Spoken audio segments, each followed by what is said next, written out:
안녕하세요. 저는 코인플러그에서 NFT 사업 총괄하고 있는 변준환 이사라고 하고요. 오늘 NFT 플랫폼의 역할과 협업 모델이라는 주제로 발표 맡게 되었는데 NFT에 대한 개념을 전반적으로 한번 토파드리고 시장과 이제 한계점에 대한 부분들을 설명드리면서 실제 이제 NFT 플랫폼을 주창하고 나오고 있는 서비스들이 어떤 역할을 담당해줘야 되는지에 대한 내용 커버해드리고 뒷부분에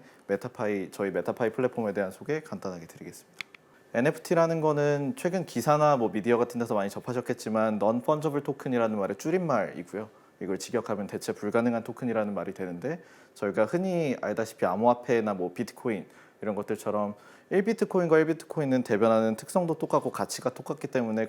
서로 대체가 가능하다라고 보는 차원이라면 NFT라는 것은 이제 특정 작가분이 만드신 아트웍을 이제 나타내는 NFT와 제가 손으로 그린 그림을 나타내는 NFT가 대변하는 특성과 가치 부분이 다르기 때문에 서로 대체가 불가능하다라는 것을 기본 개념으로 한 기술적인 기반이고요. 기본적으로 보시면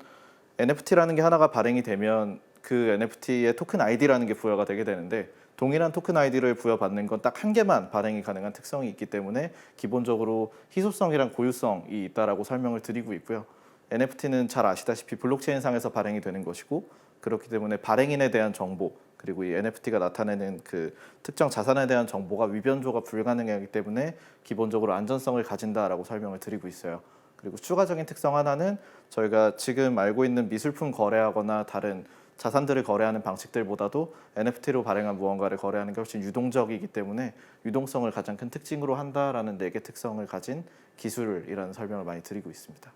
NFT 가치 제한이라는 부분에 있어서 아무래도 시장 초반에는 사람들이 NFT도 암호화폐고 그럼 투자의 대상이겠네라고 해서 투자 자산으로서 보는 관점들이 굉장히 많았는데요. 그렇다 보니까 시장 초반에는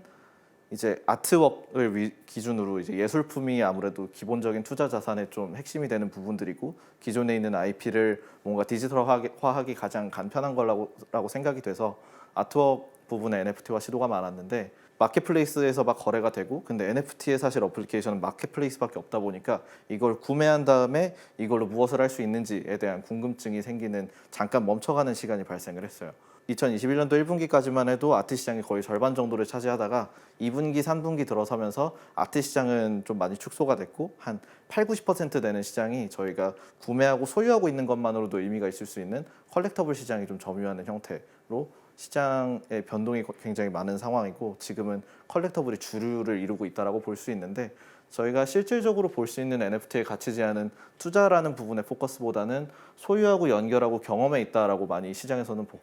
보고 있는데요. 소유라는 차원에서 보면 저희가 싸이월드에서 한번 경험하셨듯이 이제 인스타그램이나 페이스북도 마찬가지인데 저희가 사용하고 있는 서비스가 내려가게 되면 이제 제 계정에 있는 제 사진과 제 자산이라고 생각하는 것들이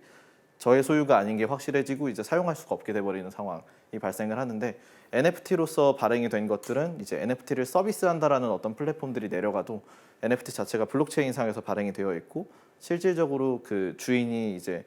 그 블록체인상의 지갑의 소유를 영속적으로 하고 있는 개념이기 때문에 어떤 플랫폼에 구애받지 않고 이 디지털 자산을 소유하고 있을 수 있다라는 개념에 큰 방점이 찍혀 있고요. 그 다음에는 경험 부분에 있는데 아무래도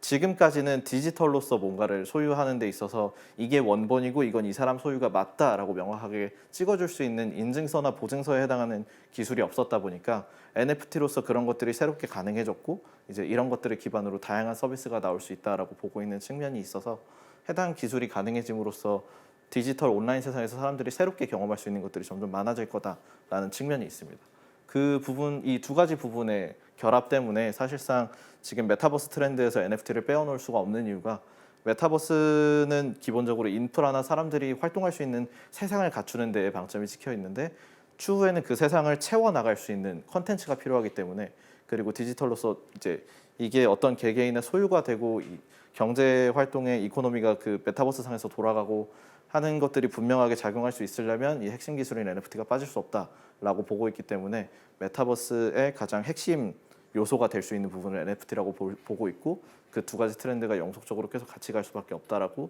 시장에서는 보고 있습니다. 그 다음 중요한 가치 제한은 연결적인 측면에 있는데요. 연결을 의미하는 건 두 가지 정도가 있는데 한 가지는 메타버스에서 사용이 가능해짐으로써 온라인과 오프라인의 실제 경제적이든 실질적이든 아니면 감성적이든 이제 연결이 될 수 있는 연결고리가 생긴다라는 부분이 한 가지가 있고요. 다른 하나는 이제 NFT로서 발행된 어떤 작품이나 어떤 특정 창작자들의 창작물을 소유하는 개념이 저희가 지금 흔히 아는 제가 어떤 작가를 좋아해서 그 작가의 전시회를 방문한 다음에 이제 티켓을 보관하거나 그 작가의 작품으로 만든 굿즈를 소유하는 것보다도 디지털로 그 작가가 실제로 내놓은 작품을 소유할 수 있다라는 개념은 작가와 그 팬 간의 실질적인 본딩을 좀 더 가깝게 할 수 있는 부분이 있고 그 작가를 좋아하는 커뮤니티 내에서 이제 그 작가의 작품을 소유하는 것들이 가지는 것으로서 이제 소셜적인 지위를 가져갈 수 있는 부분의 연결이 새롭게 생긴다라는 부분에 크게 주목을 하고 있고요. 그렇기 때문에 이런 가치 제한들을 좀 극대화할 수 있는 서비스가 NFT 쪽에서는 나와줘야 NFT 쪽에서는 킬러 서비스, 킬러 플랫폼이라고 할 수 있는 게 실질적으로 나올 수 있겠다라고 시장에서는 보고 있는 추세입니다. 그러려면 오른쪽에서 보시는 것처럼 실제 이 NFT 플랫폼 하에서 커뮤니티를 이루면서 서로 간의 상호작용을 극대화시켜줄 수 있는 서비스가 나와야 하고, 그리고 유틸리티적인 측면에서 이제 발행된 NFT를 뭐 소유하고 있는 것만으로 의미가 있던 이걸 실질적으로 어디 사용할 수 있던 이 NFT의 실효성을 가질 수 있는 부분을 해결을 해주는 부분이 나와야 하고, 또 세 번째로 오프라인과의 다양한 연계 포인트를 놓치지 않아야 이제 NFT 쪽에서는 킬러 서비스가 나올 수 있다라고 보고 있고, 저희도 이쪽에 방점을 맞추고 서비스를 준비를 하고 있습니다. 이제 NFT에 대한 설명은 전반적으로 다 드린 것 같고요. 메타파이에 대한 소개를 간단하게 드리고 이제 발표를 마무리하려고 합니다. 메타파이는 저희 코인플러그에서 내어놓은 NFT 거래, 지금은 거래만을 지원하고 있는 NFT 플랫폼이고요. 7월 20일에 베타 서비스가 런칭이 돼서 지금 3개월 정도 서비스를 운영해 오고 있고,